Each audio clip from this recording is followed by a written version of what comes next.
ጓደኛ ማለት ሌላው ጓደኛው ሐዘን ሲደርስበት ምንም ማለት አይደለም አይዞ የሚል ሰው አይደለም። ምንም ማለት አይደለም አይባል።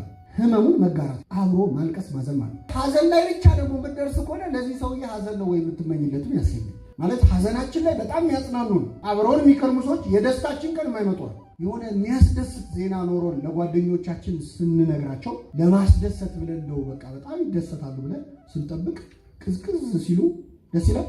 ደስታችን ደስታቸው አይደለም የሚል ስሜት አለ። ሲሾሙ ሲሸለሙ ሲከብሩ ከፍ ያለ ነገር ሲያገኙ የሚከፋን ከሆነ ጓደኛ አይደለም። ደስታቸው ደስታችን ሊሆን ይገባል። ወዳጅ በዘመኑ ሁሉ ይወዳል ይላል። ወዳጅ ወይም ጓደኛ በዘመኑ ሁሉ ይወዳል። በዘመኑ ሁሉ ሲባል አምናም ካቻምናም ማለት ብቻ አይደለም። ዘመን ውስጥ ብዙ ነገር አለ። ደስታ አለ የለም? ሐዘንስ? መታመም አለ የለም? መሾም የለም? መሻርስ? ብዙ ነው። ዘመን የተለያየ ነገር ያመጣል። እውነተኛ ጓደኛ በዘመን ሁሉ ምን የሚል ነው? የሚወድ ነው። በማግኘት ጊዜም የሚወድ፣ በማጣትም ጊዜ የሚወድ፣ በታመምክ ጊዜ የሚወድ፣ ደግሞ ጤነኛ በሆንክ ጊዜ የሚወድ፣ እጅ ላይ ምንም ገንዘብ በሌለ ሰዓትም ባለ ሰዓትም የሚወድ የተመሰገነ ጓደኛ ይባላል። በሐዘን የመጀመሪያው በሐዘን ጊዜ መውደድ ነው። በጣም በሐዘን ጊዜ ብዙ ጊዜ ጓደኝነቱ የሚለየው ሐዘን ችግር ሲመጣ ስንታመም የሆነ ነገር ሲደርስብን ነው። ለዚህ አይነተኛው ምሳሌ መድኃኒታችን ኢየሱስ ክርስቶስ ነው። ክርስቶስ 12 ጓደኞች ነበሩት። ዓርብ ዕለት ግን ነበሩ ከዮሐንስ በስተቀር አንድ ሰው ነበር። አልቦ ዘመድ ጊዜ ተዋርዶ ባለቅኔው በመዋረድ ቀን የለም ዘመድ ብለው ተቀኝተዋል። ሁሉም ሸሹ። ጴጥሮስም አላውቀውም አለ። ይሁዳም ሸጠው፣ ሌሎቹም እግሬ አውጪኝ ብለው ሸሹ። በውርደት ቀን ስትሰደብ ዘመድ የለም። ሆሳዕና በአርያም እየተባለ ሲዘመርለት አጅበውታል። ይሰቀል ይሰቀል ሲባል ግን የሉ። ትክክለኛ ጓደኛ የሚባለው በማጣት ውስጥ በችግር ውስጥ ዘመዱ መሆን የቻለ ነው። እስቲ እነዚህን ጥቅሶች ዋቸው። አብዛኞቹ ዛሬ የምንማራቸው ትምህርቶች ቃል በቃል መጽሐፍ ቅዱስ ላይ ያሉት ብቻ ናቸው። መጽሐፍ ቅዱስ ጓደኝነትን በጣም ያብራራ መጽሐፍ ስለሆነ ላንብብላችሁ። ወዳጆቼ ባልንጀሮቼም ከቁስሌ ገለል ብለው ቆሙ ይላል። ከምኔ? ከቁስሌ። ጓደኛ ሆኖ ከቁስል ገለል ብሎ ይቆማል። ሊትራሊ ቁስል ብቻ ላይሆን ይችላል። ከድክመትህ፣ ከውድቀትህ፣ ከማጣትህ፣ ከችግርህ የሚሸሹ የሚርቁ ጓደኞች አሉ። ነቢየ እግዚአብሔር ዳዊት ከቁስሌ ገለል ብለው ቆሙ፣ ዘመዶቼም ርቀውኝ ቆሙ ይላል። ጻድቁ ኢዮብ ደግሞ ዘመዶቼ ተቋረጡ ይላል። ልክ መብራት ተቋረጠ እንደሚባለው ዘመዶቼ ምን አሉ? ተቋረጡ። እንግዲህ የኢዮብ ቤት እርግጠኛ ነን ባለጸጋ ነበር። ዘመድ ሲጠይቀው ነው የሚውለው። አንዳንድ ጊዜ ዘመድ ጠያቂ የሚበዛበት ቤት ችግር ሲመጣ ይጠፋል ሰው። ሌላ ቀን የሚመቸው አሁን አይመቸው። ለምን እንደሆነ አያውቅም፣ ግን በጣም ብዙ ሰው ይሸሻል። ኢዮብ ምን አለ? ዘመዶቼ ተቋረጡ ወዳጆቼም ረሱኝ ይላል። እና የመጀመሪያው የጓደኝነት መገለጫ ጊዜ የሐዘን ጊዜ ነው። ጓደኞቻችን አብረውን ሲጫወቱ፣ አብረውን ሲሮጡ፣ አብረውን ሲዝናኑ የነበሩ ሰዎች አልጋ ላይ ሲውሉ ሄደን እናያቸዋለን። ሲታሰሩ እናያቸዋለን። ትዝም ላይ ሊሆን ይችላል። በጣም የመጨረሻ ስቃይም ቁስልም የሚሆንባቸው በነገራችን ላይ ጠያቂ በሩን እያዩ የሚጠብቁ እኮ አሉ በየእስር ቤቱ። ሌላው ጠያቂ ሲመጣለት ሲንጋጋለት እያዩ እነሱ ጋር የሚመጣ ሰው አለመኖሩ በጣም ያሰቃያቸዋል። ቅዱስ ጳውሎስ ረሳችሁኝ ብሎ አያማርርም። የፊልጵስዩስ ምዕመናን ጊዜ አታችሁ ነው እንጂ ቢኖራችሁ ኖሮ ታስታውሱኝ ነበር ይላል። ምን አታችሁ ነው? እና አሁን ትዝ ስላልኳችሁ እግዚአብሔርን አመሰግናለሁ። ሰው ሲታሰር ትዝ አይለንም። ሰው ሲታመም ትዝ አይለንም። ጻድቁ ኢዮብ በእርግጥ እንደው ስለ ሌሎቹ ጓደኞቹ ይናገር እንጂ ከሌሎች በመጽሐፍ ቅዱስ ከምናገኛቸው ሰዎች በጣም እድለኛ ሆነው ኢዮብ እንደምታውቁት ሀብት ንብረቱ በአንዴ የወደመበት፣ ልጆቹ 10 ልጆቹ በአንድ ቀን የሞቱበት። ስንት ልጆች? ምን አለ? እግዚአብሔር ሰጠ። እግዚአብሔር እኛ ሞባይላችን ቢጠፋ እግዚአብሔር ሰጠ እግዚአብሔር ነሳልናል። ምን ነው እግዚአብሔር ልንል እንችላለን። 10 ልጆች በአንድ ቀን ያውም አላያቸው በአንድ ቀን የሞቱበት። ሀብት ንብረቱ ሁሉ ጠፋበት። ከሁሉም ግን ሚስቱ ሸሸችው። እግዚአብሔርና እግዚአብሔር ሰድበ ሙት ብላ ጠላችው። ብቻውን የገዛ ቁስሉ ይሸተው ነበር። በገል ያክ ነበር። ጓደኞቹ ያደረጉት ግን በጣም ድንቅ ነገር ነው። በእውነት በጣም ድንቅ የሚያስመሰግናቸው ላንብብላችሁ። መጽሐፈ ኢዮብ ምዕራፍ 2 ላይ ከቁጥር 11 እነርሱም ይላል ሶስቱ ጓደኞቹ ሊያዝኑለትና ሊያጽናኑት በአንድነት ወደ እርሱ ለመምጣት ተስማሙ። ከሩቅም ሆነው ዓይናቸውን ባነሱ ጊዜ አላወቁትም። ምን አላሉት? ምክንያቱም እነሱ የሚያውቁት ኢዮብ ዘንጦ ለብሶ አምሮበት ነው አይደል? ቁስል በቁስል ሆኖ አላወቁትም። ድምፃቸውን አሰምተው አለቀሱ፣ እየጮሁ አለቀሱ። እያንዳንዳቸው መጎናጸፊያቸውን ቀደዱ፣ ወደ ላይም ወደ ራሳቸው ትቢያ ነሰነሱ። 7 ቀንና 7 ሌሊት ከእርሱ ጋር በምድር ላይ ተቀመጡ። ሕመሙ እንደበዛ አይተዋልና ከእነርሱ አንድም ቃል ያናገረው አልነበረም። በጣም ድንቅ ነው አይደል ያደረጉት ነገር። አንዳንዴ ይኸውላችሁ ጓደኞቻችን ላይ የሆነ ችግር ሲገጥም አብሮ ማዘንን የመሰለ ውለታ አለ የለም። ሌላውን ወሬውን ምኑን ትተነው የኛን ለቅሶ አይተው ሊጽናኑ ይችላል። ለቅሶ በመሰረቱ የእግዚአብሔር ስጦታ ነው። ይህን ማወቅ አለባችሁ። የማን ስጦታ ነው? የእግዚአብሔር። እንዴት ካላችሁ ሰው ባያለቅስ ያብዳል። ታውቃለህ። እንደውም ድሮ በሀገራችን አስለቃሽ ሁሉ ነበረ፣ አሁን ቀረ። ለቅሶን እግዚአብሔር የፈጠረው ምንድነው? ስታለቅስ የሚወጣል ነገር አልቅሶ ይወጣለት ይባላል አይደል? የመጀመሪያው ሀዘንተኛ አባታችን አዳም ነበር። አዳም ልጁ አቤል የሞተ ጊዜ ሰውነቱ እስከ ማበጥ ደረሰ ይላል። ከመጨነቁ ብዛት ማለት እስከ ማበጥ ደረሰ። እንዴት ሀዘኑን ያውጣው? ከዛ የእግዚአብሔር መልአክ ቁጭ ብሎ እያለቀሰ አሳየው። እያለቀሰ ሲያሳየው እሱም እንደ መልአኩ ማልቀስ ጀመረ። ያን ጊዜ ሀዘኑ ቀለለለት ይላል። በሀዘን ያሉትን እግዚአብሔር በቸርነቱ ያቅልልላቸው። አጽናኝ መልአክ ይልካል። ለአዳም ግን እውቀቱ ስለሌለው ነው። እና አልቃሽ ምናምን ሙሾ አውራጅ መጽሐፍ ቅዱስ ላይ በጣም ሙሾ አውራጆች ምናምን ታገኛላችሁ። ያስፈለገው ለምንድን ነው? ሰዎች ጉዳዩን በደንብ አስበው እንዲወጣላቸው ነው።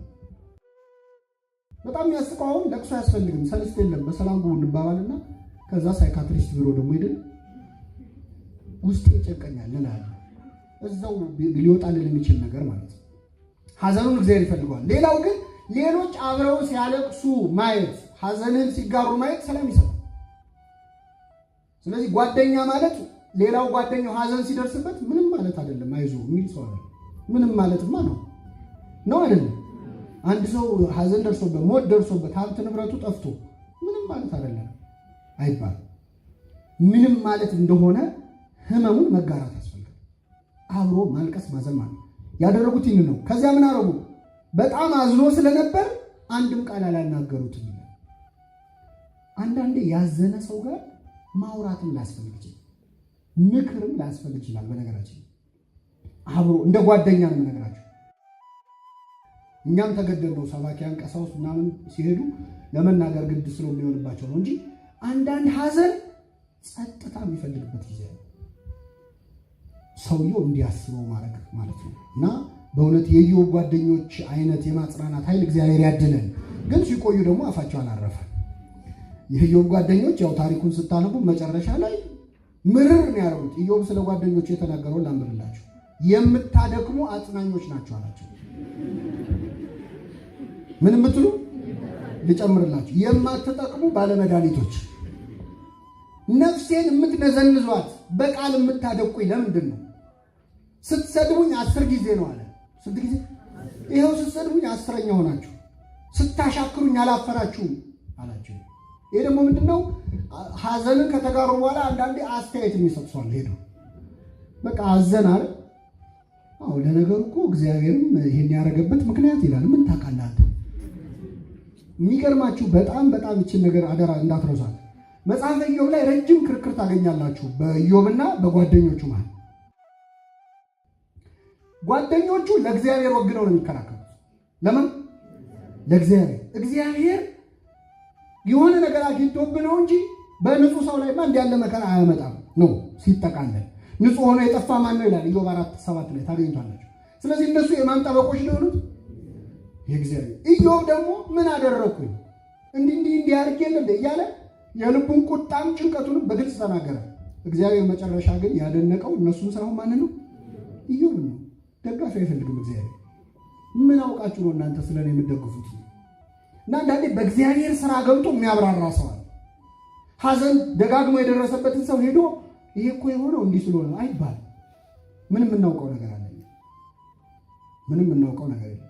ኢዮብንም ደግሞ ለሰጠው ማብራሪያ ገስጾታል እግዚአብሔር።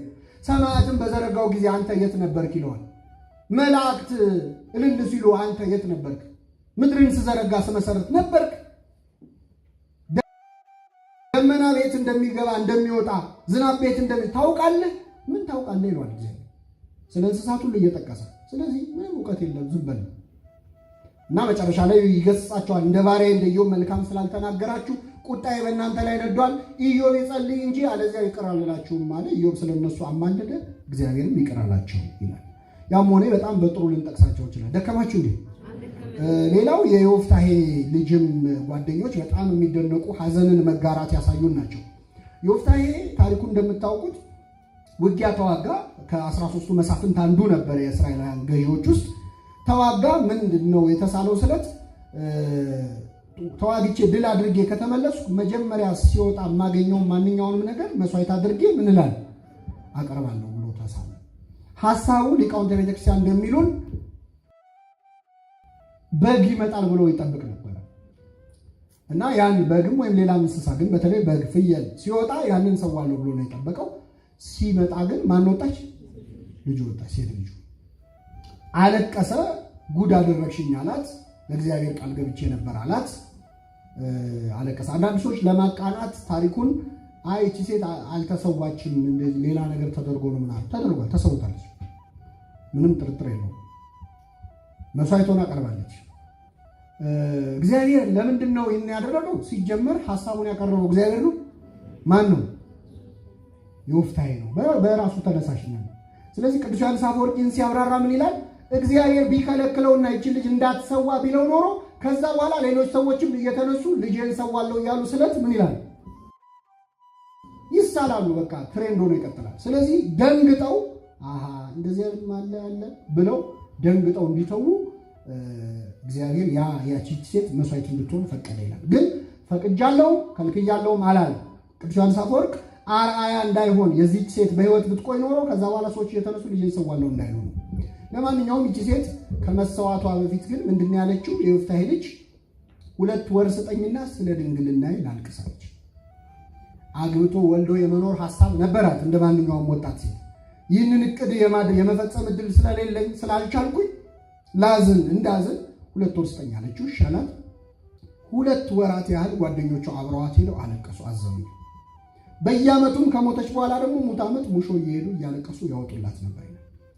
ስለዚህ ጓደኝነት ማለት ከጓደኛ ጋር አብሮ ማልቀስ፣ አብሮ ማዘን ነው። የመጀመሪያው በዘመን ሁሉ የመውደድ መገለጫ ነው። ሁለተኛው ደስታንም መካፈል ያስፈልጋል። ጓደኛ ሐዘንን ብቻ ሳይሆን ምንም መካፈል አለበት፣ ደስታን መካፈል አለበት። አንዳንዴ ሐዘን ላይ በጣም ጥሩ የሆኑ ጓደኞች ደስታ ላይ አይገኙም። ማለት ሐዘናችን ላይ በጣም ያጽናኑን አብረውን የሚከርሙ ሰዎች የደስታችን ቀን የማይመጡ አሉ። ግን መጽሐፍ ቅዱስ በትክክል ያሳሰበን ከሚያዝኑ ጋር በሉስኪ እዘኑ፣ ደስ ከሚለቸው ጋር ደስ ይበላችሁ። ስለዚህ አብሮ መደሰትም አንዱ ክርስትና ነው።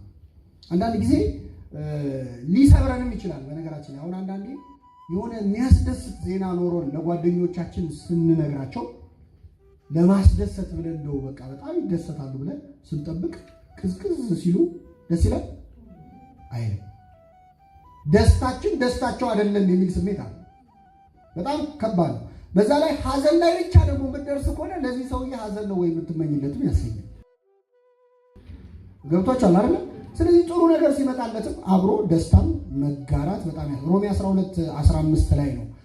አለዚያ ቅናትም ሊሆን ይችላል። አንዳንዴ ደስታቸው ሲሾሙ፣ ሲሸለሙ፣ ሲከብሩ፣ ከፍ ያለ ነገር ሲያገኙ የሚከፋን ከሆነ ጓደኛ አይደለም። ደስታቸው ደስታችን ሊሆን ይገባል።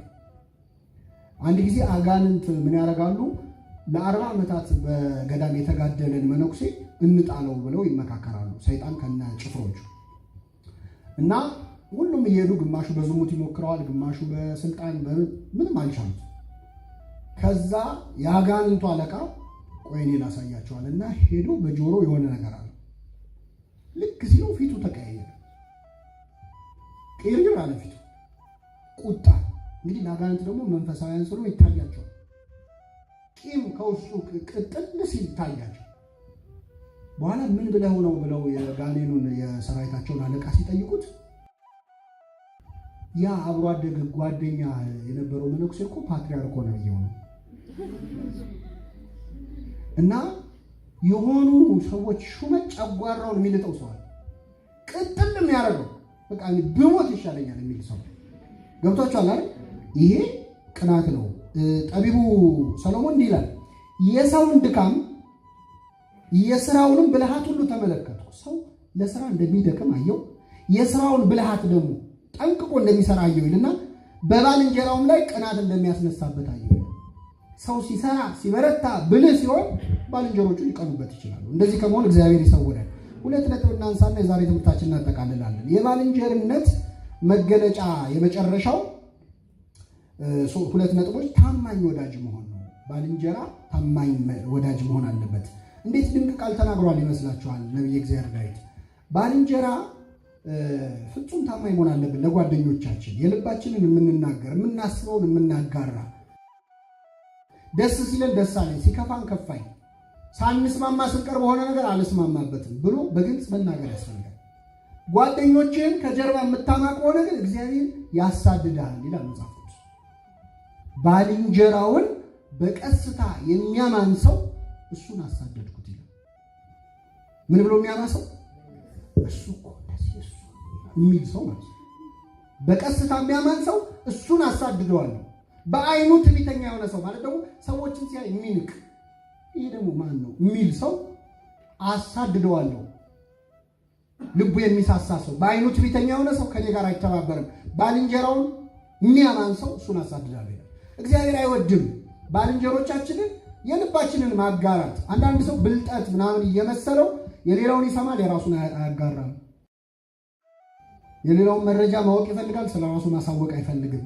ፊት ለፊት ጎሽ ጥሩ ነው ያለውን ነገር ለሌላ ሰው ሄዶ መጥፎ ነው ብሎ ያወራል። ይህንን እግዚአብሔር ይጸየፈዋል።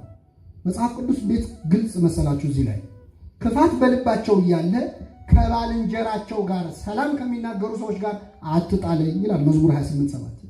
ልባቸው ክፋት እያሰበ ግን የሚያቆላምጡ ጓደኞቻቸው። አንዳንድ ሰዎች ስልክ አንስተው አንዳንዴ በታክሲ በምንም ይገጥማል። ሰው ያነሳና ናፍቀሽኝ ሳስብሽ ምናምን ብሎ አውርቶ ሲዘጋው ምን ትመስላለች ካለ ክፉ ነገር ስለዛ ሰው ካወራ እንኳን እግዚአብሔር እዛ ታክሲ ውስጥ ያለ ሰው ያያል ይጸየፋል። ይሄን ያልቀሰብኩ በጣም የሚገርም ጥቅስ ላንብብላችሁ። ሰው ከባልንጀራው ጋር በሰላም ይናገራል ይላል። ከጓደኛው ጋር በሰላም እንደሚወደው ሆኖ ይናገራል። በልቡ ግን ያደባበታል። በልቡ ምን ይላል? በውኑ ስለዚህ ነገር አልቀስፍምን ይላል እግዚአብሔር።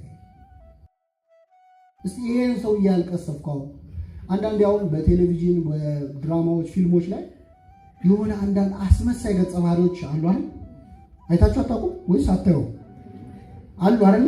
አስመሳይ ገጸ ባህሪ እንደው ስተው አንዳንዴ እጃችሁን በቴሌቪዥን ውስጥ አስገብታችሁ እንደው በጉርኩም ብላችሁ አስመጣጣ ለኛ ድራማው ላይ ነው የምናየው። ለእግዚአብሔር እኮ እኛ እንደዛ ነው የምታየው ነው አይደለም? ስለዚህ ሲያስመስል ሲያይ እውነት ይሄን አልቀስፈው ይሄን ያልቀሰፍኩ ማን ቀስፋለሁ ማለት እንደዚህ ከመባል ይሰውራል እግዚአብሔር ያያል። ይሁዳም እንደ አስመሳይ ሰው ነበር፣ የታመንኩበት የሰላሜ ሰው፣ እንጀራዬን የበላ ተረከዙን በሌላ ያነሳ።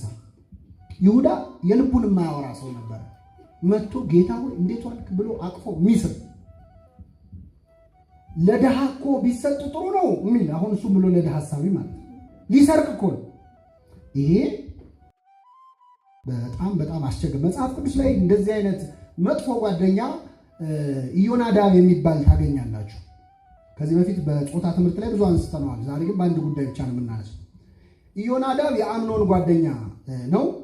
አምኖን አጉል ፍቅር ይዘዋል ከገዛ እህቱ ጋር። እህቱን ለዝሙት ይመኛል እና ይመኛትና ይነግረዋል። አይነግረውም። መጀመሪያ ሲያየው ከሳበት። እህል አልበላ ውሃ አልጠጣ ምናምን አለኝ እንደሚባለው አይነት ማለት። ከዛ ሲያየው ወንድሜ ለምን ትከሳለህ? ምን ሆነ ነው ብሎ ጠየቀው። ሲጠይቀው አይ እህቴን ወድጃት ነው። እንግዲህ በአባት አንድ ናቸው፣ በእናት ይለያያሉ። ከአቤሴሎም ግን በአባትም በእናትም አንድ ነበረች። ምን አስጨነቀ ታዲያ? አመመኝ በል ተኛ፣ ምግብ ትስራልኝ ብለህ ለንጉሱ ንገረው፣ አይከለክልም። ይዞልህ ይመጣል፣ ይዛልህ ትመጣለች፣ እንጎቻ ታደርግልሃለች። የዛኔ የፈለግከውን ታደርጋለህ። ጎሽ ጥሩ ሐሳብ ነው አለ። ይህን ምክር ተቀበለ። አስመጣት። ከዛ እንጎቻ ስሪልኝ አላት። ሰው ከልፍኝ ይውጣ፣ እህቴ ነች የምታጎርሰኝ አለ። ከዛ ፈቃዱ እንድትፈጽም ግድ አላት። ጨነቃት። ለንጉሱ ብትጠይቀው እኮ አይከለክልም አለችው። ቢጨንቃት ለማምለጥ ነው ከዛ ቤት ማለት ዳርልኝ በለው አባቴን አለችው። እሱ ግን ያለ ዛሬ ብሎ አስነወራት። ልብሷን ቀዳ ተዋርዳ ወጣች ማለት ነው። ይህ እንግዲህ የኢዮናዳብ ምክር ነው። ይገርማቸው። ከዚህ በኋላ በጣም የሚደንቀው አቤሴሎም የዚህች የትዕማር ትክክለኛ ወንድም ማለት ነው፣ በእናትም በአባትም ወንድሟ የሆነ በከፊል እንደ አምኖን ያልሆነ እንዴት እህቴን ያዋርዳታል ብሎ በጣም ተበሳጨ። ስለዚህ ሊገለው ያስብ ነበር እና ግብዣ አዘጋጅቶ አረሳስቶ 2 ዓመት ቆይቶ ሲረሳ ወሬው ጠራና የንጉሱ ልጆች ሁሉ ጠራ፣ የዳዊት ልጆች። እዛ ግብዣ መሃል ለካ ሴራ ሰርቷል። አምኖን እንዲገደል አደረገ። በገዛ ወንድሙ በአቤሴሎም ትእዛዝ ተገደለ ማለት። ይህ ሁሉ ሲሆን ኢዮናዳብ ቤተ መንግስት ነው ያለው፣ ዳዊት ጋር ነው ያለው። ከዛ አንድ ወሬ አቀባይ ሰው እየሮጠ መጣና ኧረ ወንድሜ የንጉሱ ልጆች ሁሉ እኮ ተገለዋል አለቁ ብሎ ተናገረ። የተገደለው ግን የንጉሱ ልጆች ናቸው። ስንት ሰው? አንድ ሰው። ኢዮናዳብ እዛ ቆሞ አይ አምኖን ብቻ ነው የሞተው፣ አይዞ አትደንግጥ ይላል ንጉሱ። አምኖን ነው የሞተው፣ ምክንያቱም አቤሴሎም እህቴን ደፈረ ብሎ ቂም ይዞበት ቆይቷል እና አምኖን ነው የሞተው አለ። ይህን ካለ በኋላ የንጉሱ ልጆች መጡ። ከዛ ማለት ሲመጡ ወንድማቸው ተገሏል እያለቀሱ፣ ሌሎቹ ልጆች እያለቀሱ ማቅ ለብሰው ሲመጡ ኢዮናዳብ እዛ ቆሞ አላልኩ የሞተው ማን ብቻ ነው? እግዚአብሔር ያሳያችሁ። አምኖን እስከ ሞት ያደረሰውን ክፉ ነገር እንዲሰራ ምክር የሰጠው ማለት ራሱ አላለቀሰም። ታሪኩ ላይ ስታነቡት ወይኔ ወንድሜ እንኳን አላለ። ማቅ ሲለብሱ አላልኩም ብያለሁ እኮ እኔ ቀድሜ እያለ ጭራሽ የሟሹን ነገር ይናገራል። እና የወንድሞቻቸው ከጎን እንደ ወዳጅ እንደ እንትን ሆነው ግን የወንድሞቻቸውን ክፋት የሚመኙ ሰዎች ታማኝ ወዳጅ አይሰኙም። ታማኝ ወዳጅ ለመሆን ያብቃል። የመጨረሻው ክርስቲያናዊ ጓደኝነት መከባበር ነው። ይህን ጥቅስ አብረን እንበልና አብራተን እንጨርሳለን። መከባበር ነው። አንዳንዴ ጓደኛ መሆን ማለት መናናቅ የሚመስለው ሰው እንደዛ አይደለም። መጽሐፍ ቅዱስ ሮሜ 12 ከቁጥር 10 ላይ በወንድማማች መዋደድ ተዋደዱ። እስኪ በሉ ምን በሉ?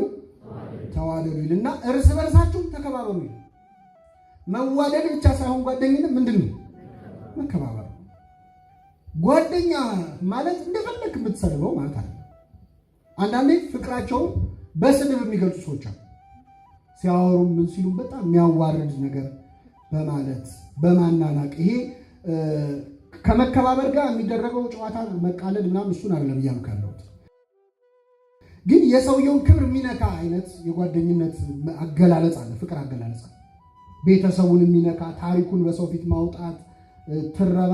አንዳንዴ በጣም ይተራረቡና ሰዎች ይካረራሉ እና አይ ብንከባበር ጥሩ ይመስለኛል ይላሉ። ከመጀመሪያው ይሻላል አይሻልም? አዎ፣ የሆነ መታለፍ የሌለበት የክብር መጠን አለ፣ ለሰው ሊሰጠው የሚገባው ክብር። ስለዚህ ጓደኞቻችን በመቀራረባቸው ምክንያት መናቅ የለባቸው። እርስ በርሳችሁ ተከባበሩ ነው የሚለው። የማይሆን መጠጋጋት። አንዳንዴ ጓደኛ የእያንዳንዱ ሰው ግላዊ አጥር አለው፣ ፐርሰናል ስፔስ አለ። ያ መታለፍ የለበትም። መጽሐፍ ቅዱስ እንዲህ ይላል፣ እንዳይሰለችህም እንዳይጠላህ እግርህን ወደ ባልንጀራህ ቤት አታዘውትር። ይህ አንደኛ ዝም ብሎ ቤቱ አትሂድ ነው። እሱም ትምህርት ነው አይደለ? ዝም ብሎ አይኬድ፣ ቢያንስ ይመቻል ላገኘም ይባላል አይደል? ሌላ ስራ ይኖርበት ይችላል፣ ሊጸልይ ይችላል። ይሄ አክብሮት ነው። እንዳይሰለችህ እንዳይጠላ፣ ሲበዛ ስለሚሰለች። ከዛ ውጭ ግን በሌላም ጉዳዮች ላይ አንዳንድ የጓደኞቻችንን ክብር መጠበቅ አለብን። ትንሽ ርቀት መስጠት አለብን። 2 ሰዎች ስለሆኑ ስንት ሰዎች? 2 ነው። ስለዚህ ትንሽ ርቀት ያስፈልጋል። የማይሆን ቀልድ በመቀለድ ጓደኞቻቸውን መቅረባቸውን ለማሳየት የሚሞክረዋል። የማይሆን ቀልድ ማለት ምንድን ነው መሰላችሁ? እንግዲህ እናንተ ታውቁት የለት የማይሆን ጓደኛሞች ፍቅራቸውን ለመግለጽ ብለው ጓደኛቸውን ክብር የሚነካ ጓደኞቻቸውን በሰው ፊት መሳቂያ የሚያደርጉ ነገሮች። መጽሐፍ ቅዱስ በጣም ድንቅ መጽሐፍ ነው። እንዲህ ይላል፣ እርቃኑን ለማየት ይላል፣ ሀፍረተ ስጋውን ለማየት ባልንጀራውን የሚያጠጣ ክፉም ለሚጨምርበትና ለሚያሰክረው ሰው ወዮለት። ጓደኞቻቸውን አስክረው እነሱ በሰው ፊት ሲዋረዱ የሚዝናኑ ያን ቪዲዮ እየቀረጹ ፎቶ እያነሱ ዋ እያሉ ማስፈራሪያ ያንተ ነገር እያሉ የሚዘብቱ ሰዎች አሉ። ምኑን አከበር ነው ጓደኛ? ወዮለት ነው የሚለው መጽሐፍ ቅዱስ። ጓደኛውን አጠጥቶ አስክሮ ለሚያዋርድ ሰው ወዮለት ነው። የመጨረሻው ባል ደግሞ የማይሆን ነገር አድርጎ ስቀልድ ነው የሚል ሰው አለ የለም? መጽሐፍ ቅዱስ እንዲለዋል። እችን ጥቅስ በሉ። ባልንጀራውን የሚያታልል በጨዋታ አደረኩት የሚል ሰው አለ። ስቀልድ ነው የሚል ማለት እና ስቀልድ ነው ውስጥ ራሱ ሌላ ቀልድ ያልሆነ ብዙ ነገር አለ እና ጓደኞቻችንን አክብረን ታማኝ ሆነን ክርስቲያናዊ የጓደኝነት ህይወት ለመኖር እግዚአብሔር በቸርነቱ ይርዳል።